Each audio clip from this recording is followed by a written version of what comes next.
13장인데요. 118면입니다. 신약성경 118면 31절로 35절의 말씀을 제가 큰 소리로 받들어 읽겠습니다. 곧 그때에 어떤 바리새인들이 나와서 이르되 나가서 여기를 떠나소서 헤롯이 당신을 죽이고자 하나이다. 이르시되 너희는 가서 저 여우에게 이르되 오늘과 내일은 내가 귀신을 쫓아내며 병을 고치다가 제3일에는 완전하여 지리라 하라. 그러나 오늘과 내일과 모레는 내가 갈 길을 가야 하리니 선지자가 예루살렘 밖에서는 죽는 법이 없느니라. 예루살렘아 예루살렘아 선지자들을 죽이고 네게 파송된 자들을 돌로 치는 자여 암탉이 제 새끼를 날개 아래에 모음같이 내가 너희의 자녀를 모으려 한 일이 몇 번이냐. 그러나 너희가 원하지 아니하였도다. 보라 너희 집이 황폐하여 버림바 되리라. 내가 너희에게 이르노니 너희가 주의 이름으로 오시는 이를 찬송하리로다 할 때까지는 나를 보지 못하리라 하시니라. 아멘. 할렐루야. 네. 오늘도 우리 가운데 오셔서 오늘도 우리에게 은혜 주실 주님을 찬양합니다. 네. 두세 사람이 내 이름으로 모인 그곳에 나도 그들과 함께 있겠다고 약속하신 대로 주님은 오늘 이 시간 우리 가운데 임재하셔서 오늘도 우리에게 은혜로 부어주실 줄로 믿습니다. 네. 주님이 함께 하신다는 걸 우리는 어떻게 알 수 있을까? 몰라요. 그런데 다만 우리가 알 수 있는 비결은 주님 하나님의 이 신실하신 말씀을 믿고 와 계신 것을 아는 거예요. 할렐루야. 이번에 보니까 대통령이 어느 대학교, 연세대학교를 갔잖아요. 학생들에게는 알려져 있지 않아요. 그리고 이 진행자들에게만 알려져 있는 거죠. 몇 시에 올 겁니다. 그런데 5분 전이 돼도 안 나타나요. 오는 거야, 안 오는 거야. 그런데 대통령의 말이니까 대통령실에서 이야기했으니까 믿고 준비를 하고 기다리는 거죠. 마찬가지예요. 우리 하나님은 대통령보다 더 크신 분이시기 때문에 그분의 말씀은 1.1획도 어긋남이 없고 땅에 떨어지는 말씀이 없다고 했습니다. 오늘 그 말씀대로 우리 가운데 오셔서 일하시고 역사하시는 주님을 찬양합니다.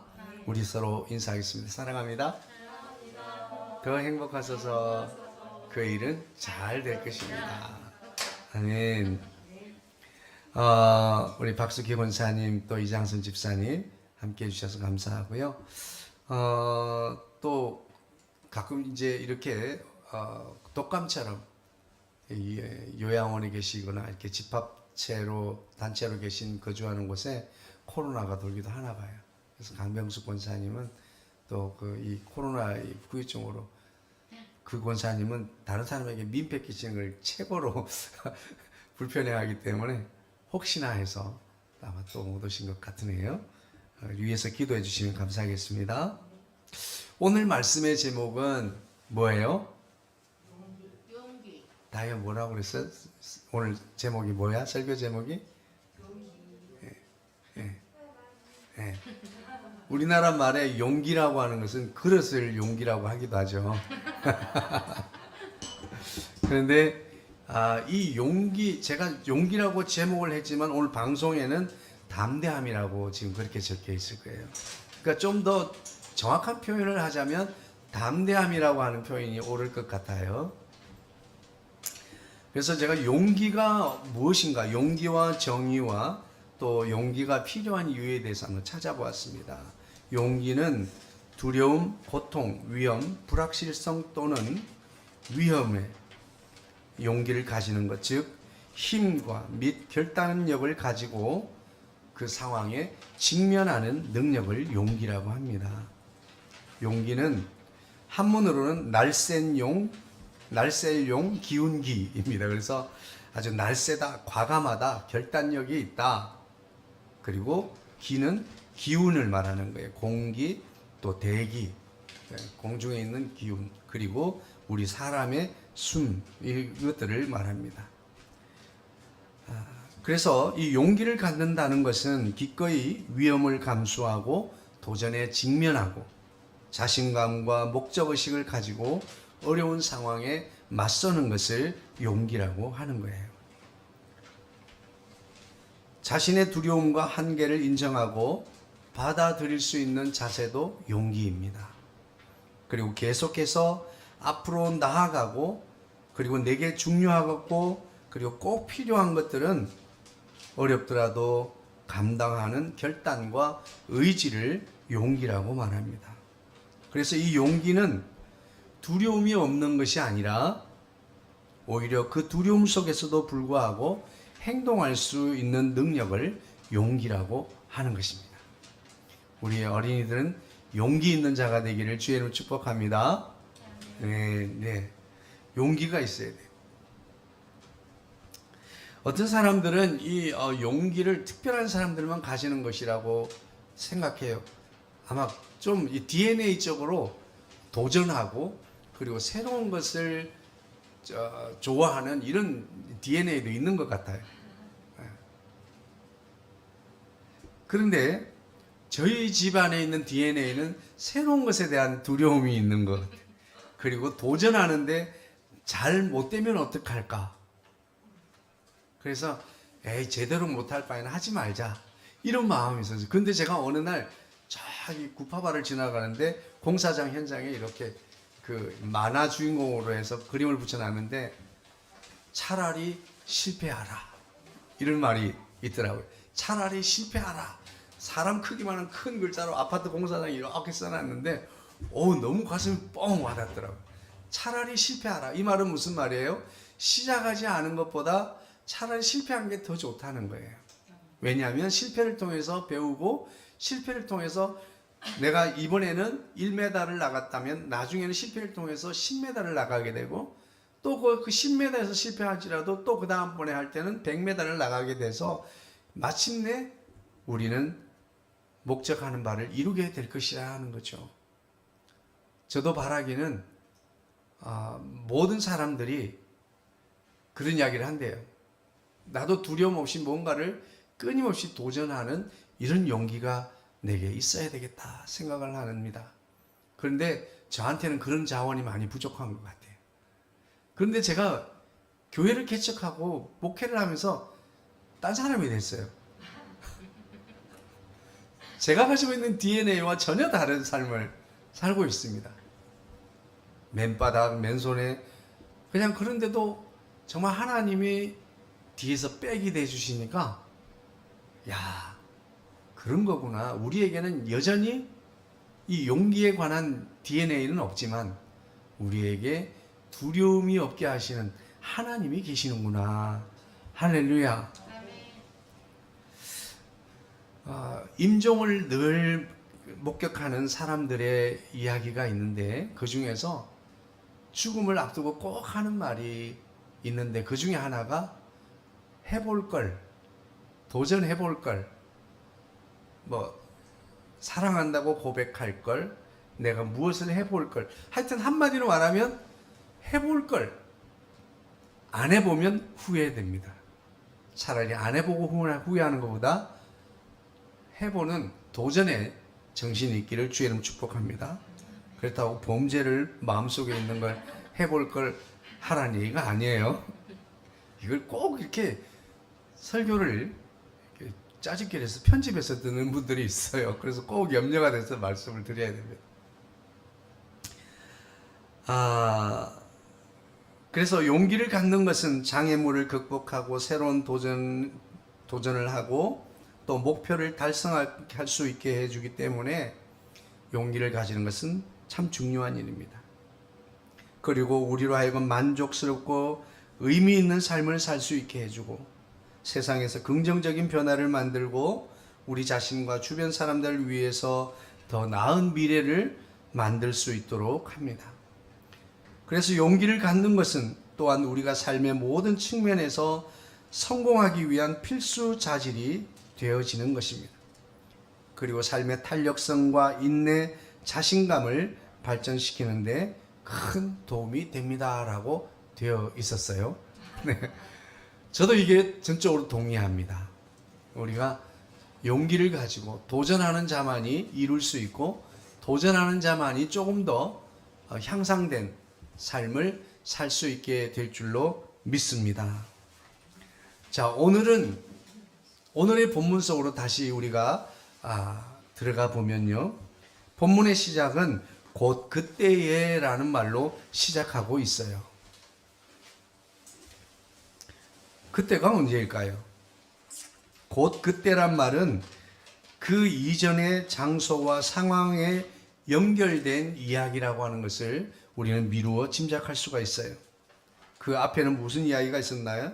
누가복음 13장 1절로 5절의 말씀에는 예수님께서 백성들에게 회개와 죄에서 돌이켜야 할 것을 가르쳐 주시고, 그리고 망대가 쓰러져서 실로암에 망대가 쓰러져서 18명의 사람을 죽인 예를 들어서 우리 여기 있는 우리 모두는 회개의 긴급성을 가져야 한다고 가르쳐 주고 있어요. 누가복음 13장 6절로 9절의 말씀에 보면 3년 동안 열매 맺지 못한 무화과 나무의 이야기를 들어서 이제 열매를 맺을 수 있도록 회개하는 삶을 돌이킬 시간을 주시는 하나님의 인내와 자비를 말해주고 있습니다. 그리고 그 다음은 아마 오늘 이 사건과 가장 연계된 이야기인데요.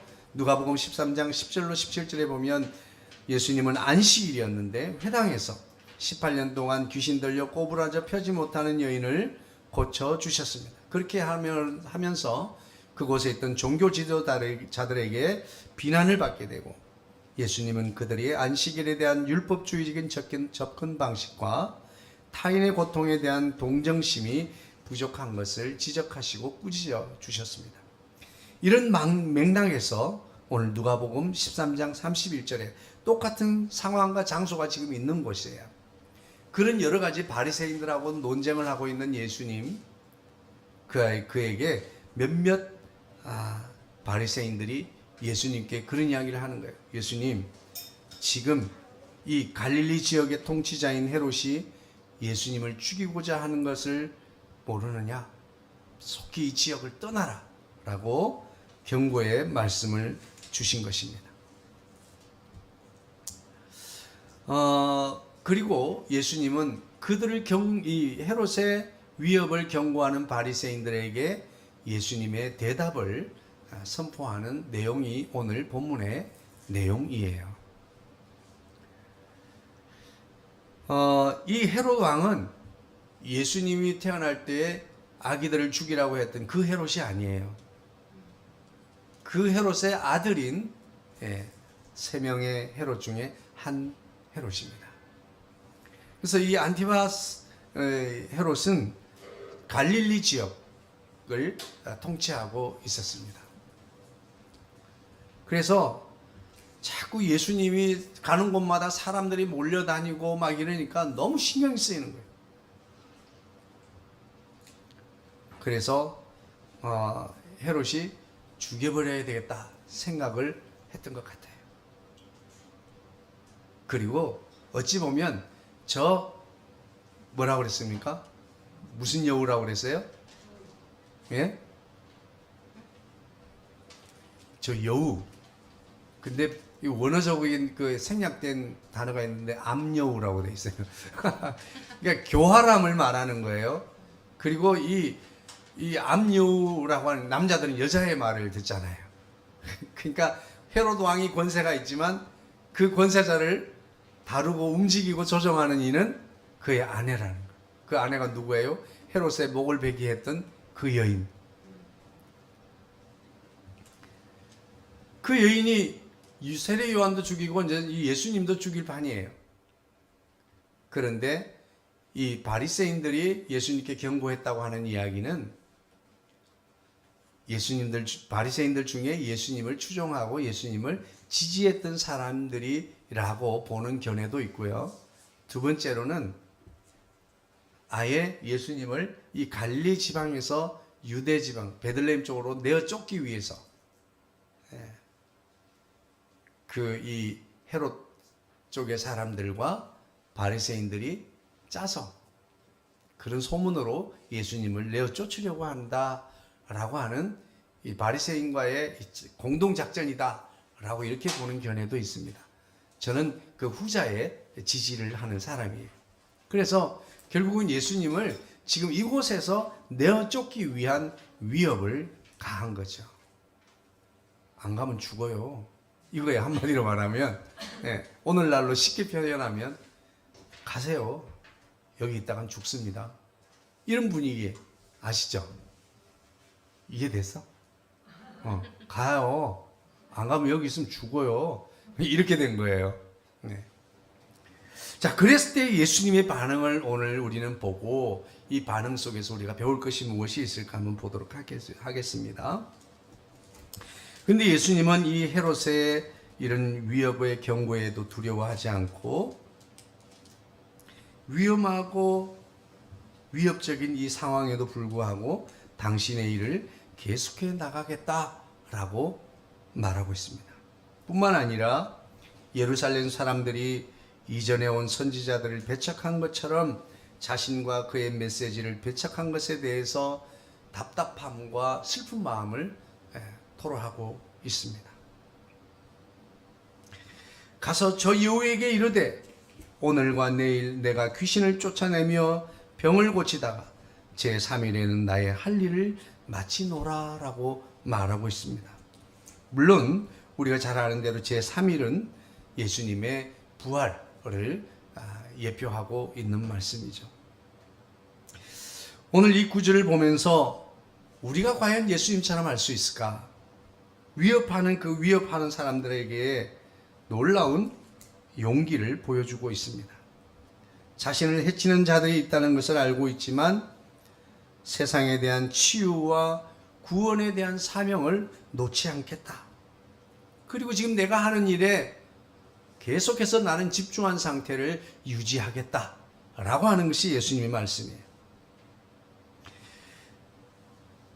우리가 이 예수님 시대와 마찬가지로 오늘날에도 이와 관련된 용기가 필요할 수 있습니다.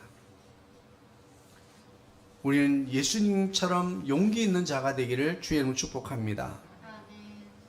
오늘 이 누가복음 말씀 중에서 32절의 말씀 속에서 우리 몇 가지 예수님의 모습을 볼 수 있습니다. 예수님은 지금 현재에 집중하시는 예수님이십니다. 우리는 과거의 삶도 있고 오늘 현재도 있고 내일이라고 하는 미래도 있습니다. 그리고 예수님은 죽음 이후의 3일이라는 것까지 말씀해 주셨어요. 그러니까 우리에게는 과거가 있고 오늘이 있고 그리고 내일이 있고 미래가 있습니다. 아주 죽음 이후에 사후의 세계가 있어요. 예수님은 과거에 대해서 말씀 전혀 하지 않으셨어요. 오늘 현재와 그리고 내일 그리고 3일. 네.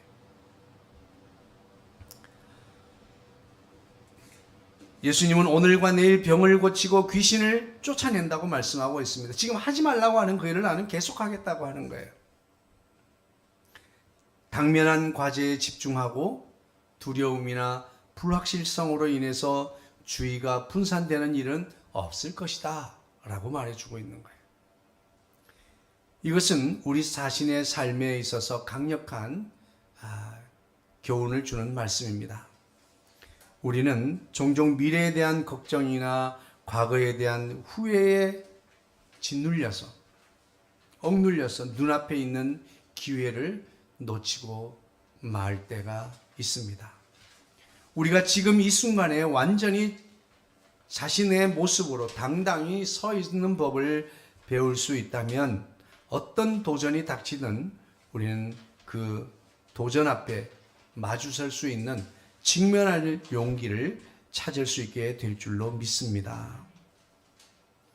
두 번째로 예수님께서는 우리는 셋째 날에 자신의 달려갈 길을 다 마치시겠다는 예수님의 결심을 우리는 배울 수 있습니다. 예수님은 어떤 것이 나를 가로막아도 나의 앞길을 막아도 비바람이 나의 앞길을 막아도 제발 노래 좀 부르지 말라고 그러는데 사모님. 이 나이 들매 증상이 있대요. 그 증상이 모든 것에 곡조를 붙인다.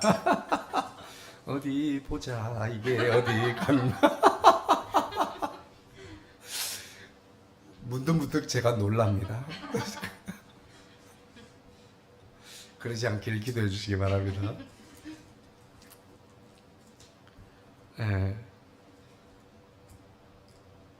예수님은 내 앞에 어떤 장애물이 가로막아도 나의 목적지, 그곳을 향해서 나는 달려갈 것이다 라고 하는 그 신념, 의지, 결단을 보여주고 있습니다. 그것이 어떤 나의 이기적인 욕심의 목적이 아니라 이것은 예수님 당신의 사명이기 때문에.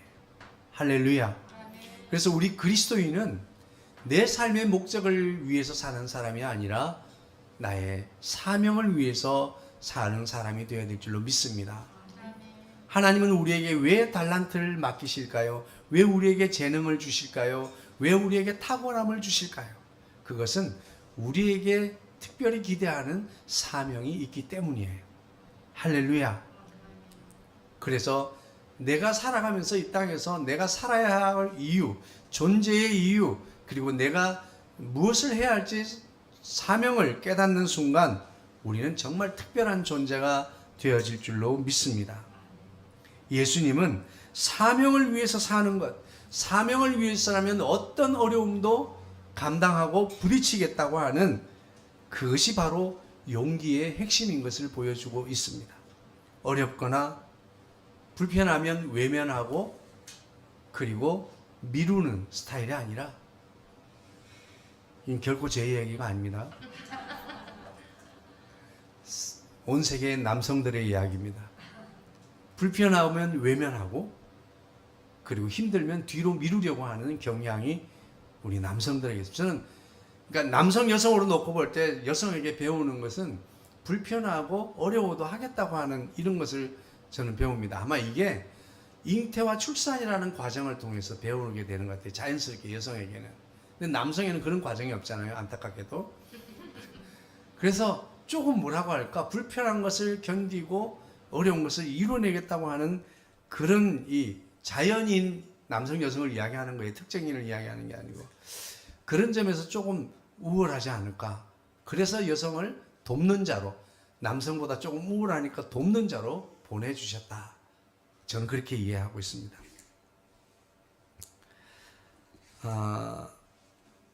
용기의 핵심은 사명을 이루겠다라고 하는 결단에 있습니다. 그래서 우리는 좌절과 실망에 직면할 수도 있어요. 실패를 할 수도 있습니다. 그럼에도 불구하고 나의 초점과 나의 결심을 유지하고 지속하는 것. 세상을 이끌어가는 사람은 지속하는 능력, 그릿 지수가 높은 사람들이에요. 그래서 우리 아이들을 탁월하게 키우는 것도 중요하지만 무언가를 시작하면 끝까지 지속하고 유지하는 능력을 길러주는 것, 이것이 세상의 리더십으로 세우는 지혜가 될 줄로 믿습니다. 이거는 그릿이라고 하는 책을 쓴 그 박사님의 이야기고요. 성경의 가르침은 오늘 사명을 향해서, 그 사명을 향한 나의 초점과 나의 결단이 흐려지지 않는 것. 할렐루야. 그것이 모든 어려움을 극복하고 마침내 목표를 달성하게 하는 용기가 되어질 줄로 믿습니다. 마지막으로 오늘 이 누가복음 13장 32절에서 예수님은, 우리는 이 예수님의 메시지 속에서 저 여우에게 말하라 라는 교훈을 우리는 얻을 수 있습니다. 세상은 혼자 사는 것이 아닙니다. 백지장도 맞들면 낫다 그랬습니다. 예수님은 비록 지금 자신들을 공격하는 바리새인들이지만, 자신을 위협하는 스피커로 떠들고 있는 바리새인들이지만, 예수님은 그들을 사용하십니다. 그들에게 협조를 구합니다. 할렐루야. 우리는 세상을 살아가면서 혼자서는 모든 것을 감당할 수가 없습니다. 그래서 예수 믿는 사람들 중에서 이런 경우가 있어요. 예수 믿는 사람들을 불편하게 하는 사람들, 그 사람들과 좀 될 수 있으면 가까이 하지 않으려고 하는 경향이 있어요. 저도 약간 그런 게 있는 것 같아요. 그런데 정말 뛰어난 사람들은 어떤 사람이에요? 자기를 불편하게 하는 사람들을 잘 일을 시키는 사람이 뛰어난 사람이에요. 할렐루야. 사람들은 다 자원입니다. 하나님은 내 주변에 적절하게 사람들을 배치해 두셨습니다.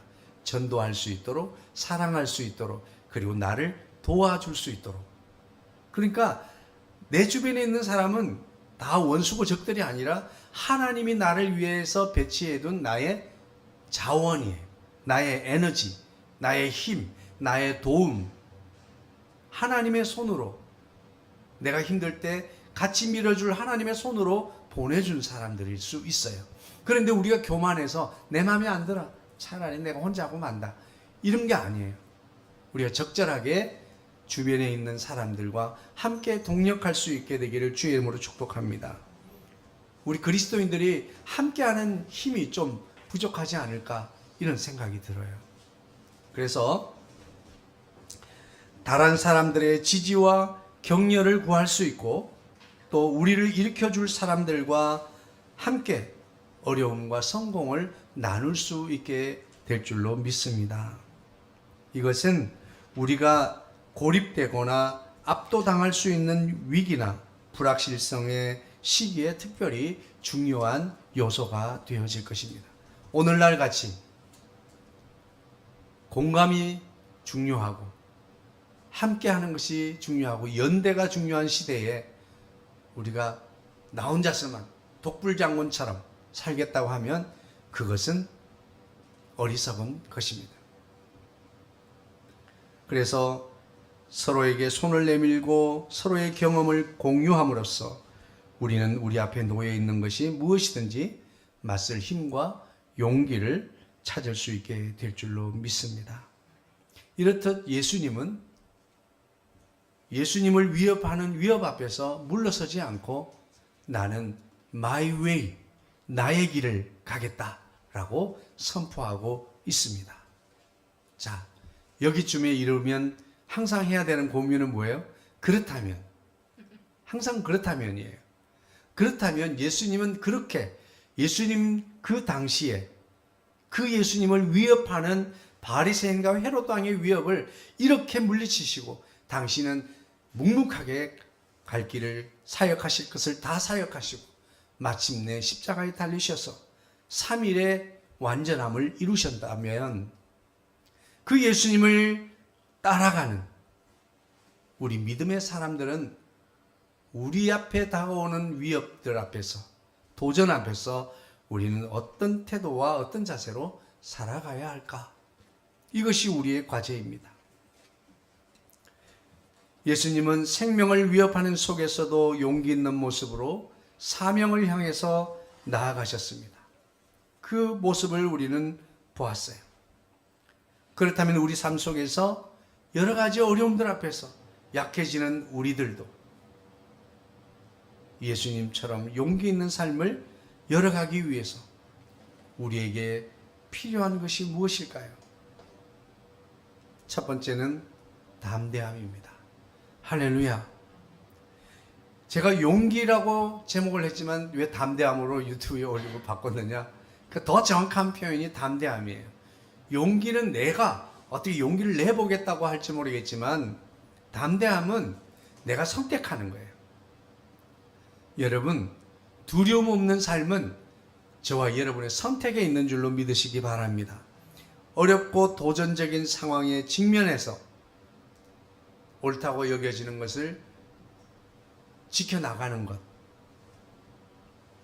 그것을 우리는 두려워해서는 안 될 줄로 믿습니다. 근데 두려워하지 않겠다고 해서 두려움이 안 생기는 건 아니잖아요.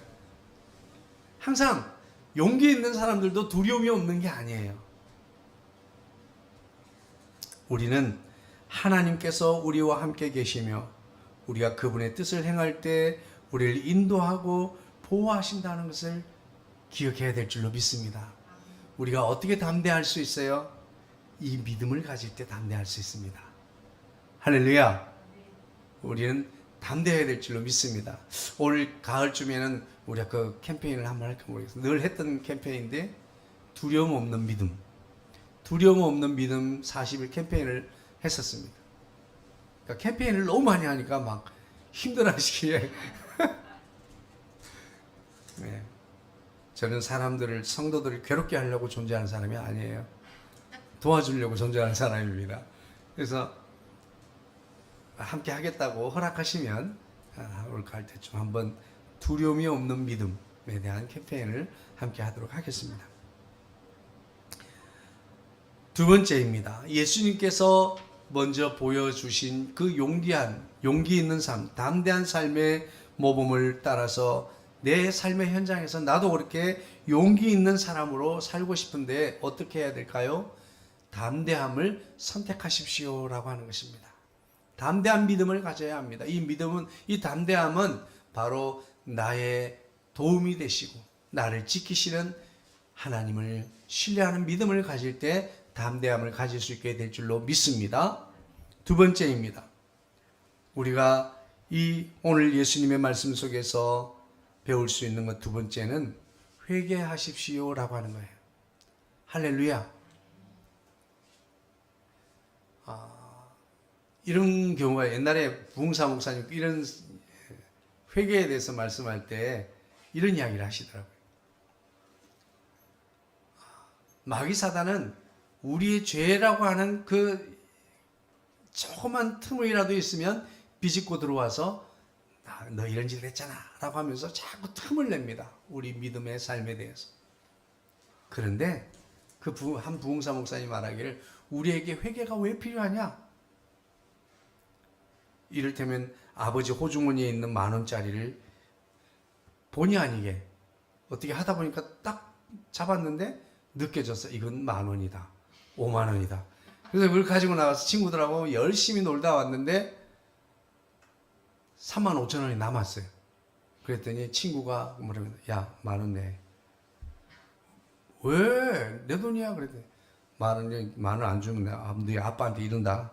그런 거예요. 그러니까 줄까 말까 고민됐는데 핸드폰으로 전화를 합니다. 아빠, 내가 사실은 이 차 저 차 해서 내가 가지고 나왔는데 아빠 미안해. 잘못했어. 그래 아빠가 그래 다음에 그러지 마라. 용서를 해주셨어요. 그러고 나서 친구에게 뭐라고 그랬겠어요? 내가 왜 주냐? 우리 아빠 다 이야기했어. 다 들었지? 통화한 거? 여러분, 오늘 저와 여러분의 회개 기도가 필요한 이유는, 회개가 필요한 것은 오늘 아빠 하나님과 통화가 필요하기 때문이에요. 마귀 사단이 우리를 위협하기 전에 우리는 하나님께 우리의 죄를 먼저 고백해야 될 줄로 믿습니다. 예수님 앞에 사람들이 그런 거예요. 세상에 우상의 제물을 드리면서 거기다가 피를 타서 마셨대요. 또 그런 사람도 그러기도 하고, 또 어떤 사람은 세상에 실로암에 망대를 세우다가 그 공사 중에 넘어져가지고 압사해서 18명이나 죽었다네요. 그때 예수님 하신 말씀이 뭐예요? 너희보다 죄가 많아서 그 사람들이 죽은 줄 아느냐? 너희보다 그 사람들의 죄가 더 많다고 생각하느냐? 그렇지 않다. 너희가 만약 13장 1절로부터 보면 두 번이나 너희가 만약이라고 하는 예수님의 가정의 말씀이 반복됩니다. 너희도 만약 회개하지 않으면 그렇게 죽을 것이다. 너희도 그렇게 회개하지 않으면 그런 어려움을 당할 것이다 라고 예수님께서 말씀하십니다. 이 말씀은 뭐예요? 회개해야 될 것을 말해주고 있는 거예요. 오늘 저와 여러분이 두려움 없는 믿음의 삶을 살기를 원하신다면 회개 기도가 우리 삶에서 빼놓을 수 없는 선행의 기도가 되어야 될 줄로 믿습니다. 기도할 때마다, 우리가 머리를 숙일 때마다 우리가 주님 앞에 부끄럽고 감추고 싶은 것들을 먼저 내어놓는 이런 회개의 기도를 드리는 저와 여러분 되어지기를 주의 이름으로 축복합니다. 마귀 사단은 우리로 하여금 두려움 없는 삶의 장애물로 항상 우리 앞에 있는 죄라고 하는 것들을 꺼내놓습니다. 그래서 우리로 하여금 우리 삶을 나아가는 길에 장애물이 되게 해요. 너 이것 봐라. 너 이것 봐. 그래가지고 네가 집사야, 네가 장로야, 네가 권사야 막 그럽니다. 그럴 때 우리는 엄청난 데미지를 입게 됩니다. 힘을 잃게 돼요. 마귀 사단이 원하는 것은 그것입니다. 하나님의 자녀들이 두려움 없이 자신의 삶을 향해서 박차고 나가는 삶을 마귀 사단은 기뻐하지 않습니다. 늘 힘이 없어서 비실비실 거리는 성도를 마귀 사단은 기뻐해요. 오늘 저와 여러분은 예수님의 오늘 말씀 속에서 회개해야 된다고 하는 말씀에 귀를 기울이시고 우리가 두려움 없는 믿음의 삶을 위해서, 담대한 삶을 위해서 회개하는 저와 여러분 되기를 주의 이름으로 축복합니다. 마지막 세 번째입니다. 예수님께서는 우리에게 담대한 믿음의 삶, 용기 있는 삶의 모범을 보여주셨는데 우리가 할 수 있는 것은 첫 번째, 담대한 믿음을 가지십시오. 두 번째는 회개하십시오. 세 번째는 하나님의 계획을 믿으십시오라고 하는 거예요. 할렐루야. 이 이야기는 아까 대통령 이야기하고 연결해서 생각하시면 좋겠습니다. 우리는 생각할 때 오기로 했는데 왜 안 와? 또 오다가 교통 때문에 조금 늦어질 수도 있겠죠. 미카엘 선지자는 그렇게 말합니다. 네가 기도할 때부터 하나님의 응답을 내게 주셨는데 오다가 마귀 사단을 물리치고 오느라고 21일이 걸렸다. 이게 내 지어낸 이야기 아닙니다. 그래서 이 다니엘 기도가 생긴 거예요. 21일 기도가. 오늘 저와 여러분이 직면할 수 있는 도전과 어려움에도 불구하고 우리는 하나님께서 모든 것을 다스리고 계신다는 사실을 인정하고 믿고 고백해야 될 줄로 믿습니다. 그리고 우리가 가정해 놓은 시나리오, 내가 정해 놓은 타임 스케줄대로 하나님이 일하시는 것이 아니라 그분의 때에, 그분의 방법으로 당신의 목적을 이루실 것을 우리가 확신할 수 있어야 될 줄로 믿습니다. 결코 외면하지 않으시고 우리를 보호하시고 인도하실 하나님이라고 하는 것을 믿을 때에 우리는 어떤 대적 앞에서도 당당할 수 있게 될 줄로 믿습니다. 할렐루야. 오늘 저와 여러분은 세상을 어떻게 살아가고 있습니까? 그리고 우리 앞에 마주 서 있는 어려움들, 도전들, 위협들, 그에 대해서 어떻게 반응하고 있습니까? 여러분, 우리를 완전히 보호하시고 완벽하게 이끌어 가시는 그분을 신뢰하는 믿음을 가지시기를 주의 이름으로 축복합니다. 사랑 많으신 주님 감사합니다.